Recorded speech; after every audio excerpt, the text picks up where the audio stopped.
Maharashtra live news मध्ये आपले स्वागत आहे। आपण पाहत आहात महाराष्ट्र लाईव्ह न्यूज, बातमी जनसामान्याची।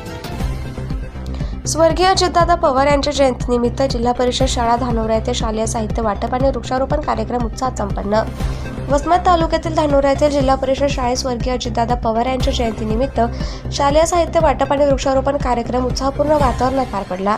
विद्यार्थ्यांमध्ये शिक्षणाची आवड निर्माण व्हावी तसेच पर्यावरण संवर्धनाचा संदेश समाजापर्यंत पोहोचावा या उद्देशाने उपक्रमाचे आयोजन करण्यात आलं।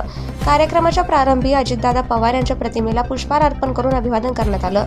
त्यानंतर उपस्थित मान्यवरांच्या हस्ते विद्यार्थ्यांना शालेय साहित्याचं वाटप करण्यात आलं। तसेच शाळेच्या परिसरात विविध प्रकारच्या वृक्षांची लागवड करून पर्यावरण संवर्धनाचा संदेश देण्यात आला। या कार्यक्रमाला राष्ट्रवादी काँग्रेस पार्टीचे सर्कल प्रमुख मुंजाजी गव्हाणे, गावचे सरपंच राजकुमार एंगडे, उपसरपंच नवनाथ राऊत, तंटामुक्ती अध्यक्ष संभाजी हिरवे, बालाजी मस्के, चेअरमन राघोजी सोळुंके, शालेय समितीचे अध्यक्ष ज्ञानेश्वर कदम, ग्रामपंचायत सदस्य प्रसाद राऊत, कामाजी एंगडे, विष्णू राऊत, विनोद एंगडे यांच्यासह गावातील अनेक ग्रामस्थ मोठ्या संख्येने उपस्थित होते। यावेळी शाळेचे शिक्षक मनीसर, खरवेसर, गवारेसर, जवळगे मॅडम आणि रामगिरवार मॅडम यांची प्रमुख उपस्थिती होती। कार्यक्रमाच्या यशस्वी आयोजनासाठी शिक्षक, ग्रामस्थ आणि आयोजकांनी विशेष परिश्रम घेतले। विद्यार्थ्यांना शालेय साहित्याचं वाटप आणि वृक्षारोपणासारख्या सामाजिक उपक्रमांमुळे शिक्षणासोबतच पर्यावरणाबाबत जागरूकता निर्माण होत असल्याचं मत उपस्थित मान्यवरांनी व्यक्त केलं।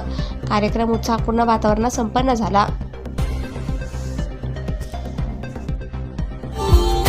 Subscribe now and press the bell icon. Never miss an update.